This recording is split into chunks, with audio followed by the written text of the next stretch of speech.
So in this workout, we're going to introduce again 10 exercises. This time we're going to be working for 45 seconds with a 10-second transition onto the next exercise.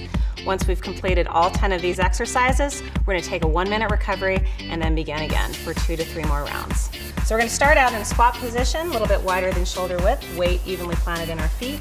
Swing our arms down and back behind us, and then exhale and reach up towards the sky. We're going to move back and forth between this, bring it all the way up onto the balls of the feet, keeping the body tall. Exhale, full extension. The depth of your squat has to do more with your knee health. So if you know that you've got to be a little bit more protective of that knee, don't go quite as low in that squat. Maintain a tall posture.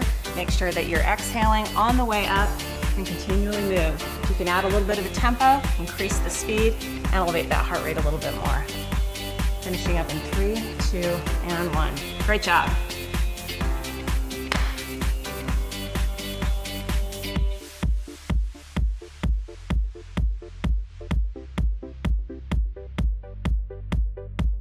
Now we're prepping for what's called a wood chop. We're gonna go ahead and keep that stance a little bit wider, reach up to the corner, pull across the body. So in this movement, we're using nice long levers. We're making sure that our glutes are engaged as we reach up towards that corner, and then an exhalation pulling across the body and engaging through that core. If we can, we're gonna make that range of motion a little bit longer and add more of a rotation as we come back across the body. We've got 45 seconds here. How are we feeling, team? Feeling good. Awesome. Keep up that energy. Remember, you don't need to keep our tempo. Find that tempo and pace that works for you. Work hard. Make sure that you feel those glutes engage on that extension so that back is protected. Keep it up, guys. Nice long body. Good. 3, 2, and 1.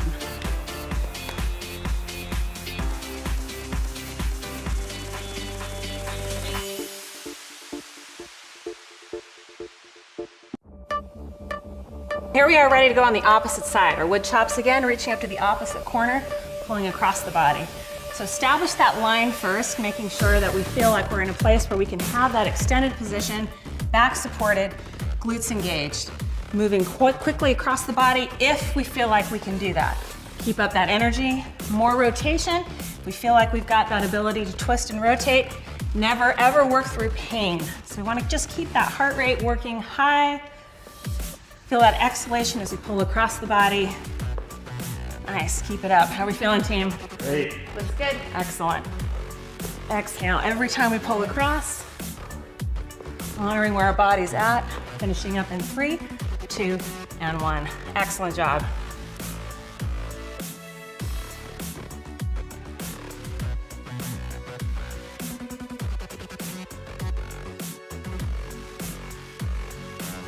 Okay, so now we're ready to transition into alternating lunges. Take a nice wide step to the side, keep the chest and torso tall, pushing off the leg that we're stepping into.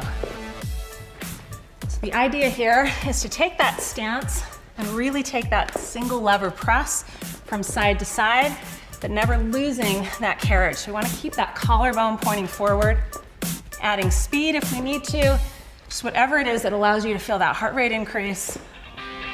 Is that heart rate increasing, guys? It is. Yes. Keep it up. Just got 45 seconds. You can do this. Keep that energy high. Hands on the quads gives a little bit more support for the back. Keep that breathing. Exhale every time we're pushing from the floor. Finishing 3, 2, and 1. Nice.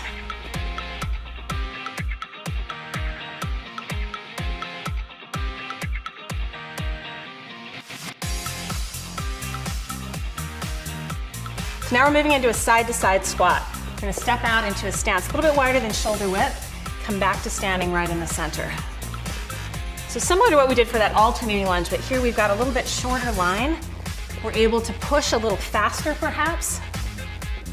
If you feel like you're ready and you wanna pick up that tempo a little bit, feel free.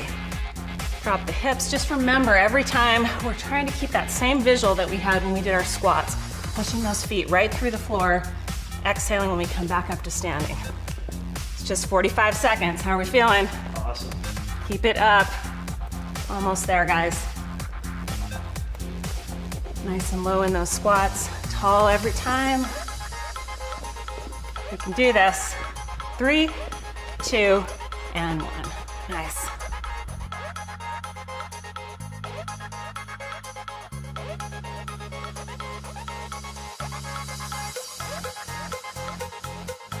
So we're transitioning now to some core work. So we're gonna start in a plank position. Carson's gonna stay kneeling, Bobby's on her feet.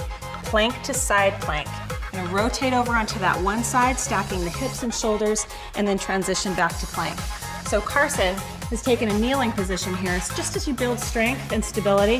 When you're ready, and you're ready for that challenge, then you can move up onto your feet. Let your strength, your back help be your guide. Make sure that you always feel that your core is the primary star of this movement. So making sure when we come back to that plank as well, we have our shoulder blades back and down, thinking back to just those basics we learned with our push-ups, making sure we apply all the things that we're learning. Exhale. Nice job, you guys. So this one, not so concerned with speed. We want to make sure that when we move to a balancing side plank, that we are controlled. We've got the ability to stay there. Core is fired up, nice and strong. 45 seconds. How's the core doing? It's on fire. Nice. 3, 2, and 1. Excellent.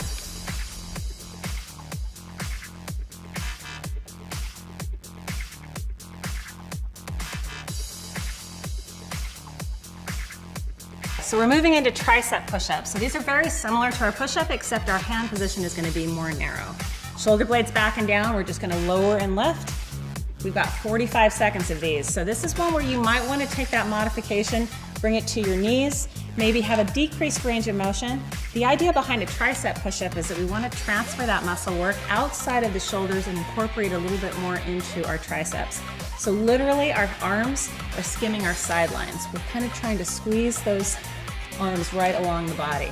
Carson, how are we doing with those full body triceps? Too bad it's only 45 seconds. Let's keep going. Keep that energy nice and high. Make sure that we still remember with this, we are incorporating our core. Abs should be on fire, glutes engaged, no sway in that low back.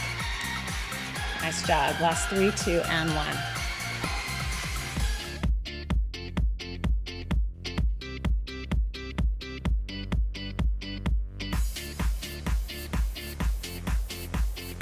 Okay, so we're revisiting our plank side plank. Come back to your plank position. This time we'll be transitioning to the opposite arm. So setting that position up in side plank, rotating back to the center. So just a reminder on this one, we're not looking for speed. We're looking for really good integrity of movement, making sure every time we reset in our plank position, our shoulders are back and down, and we're thinking about some of those muscle groups that may not automatically come into focus, making sure that our quads are tight, glutes are tight, and there's an exhalation once again that's happening as we shift and load onto that single side. How are we doing on this side? Feels good. Nice. 45 seconds, you can do this. Keep it up. Remember, we don't need speed, we just need quality of movement. Anytime you need to transition, move back down to your knees. You can do the same thing as Carson's doing here, building strength. Last 3, 2, and 1. Excellent.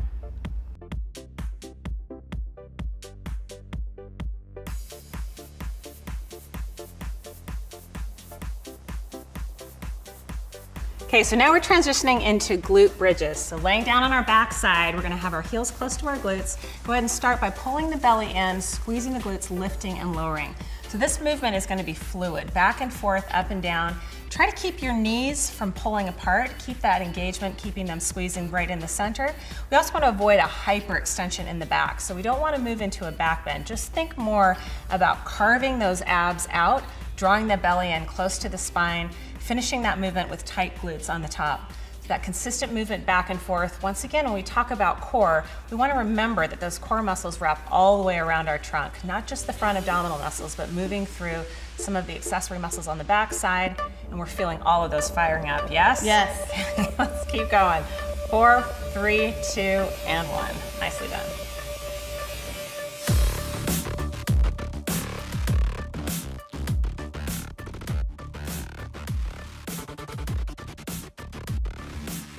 Our final exercise is core roll-ups. We're gonna lay down on our backside, hands on our hamstrings.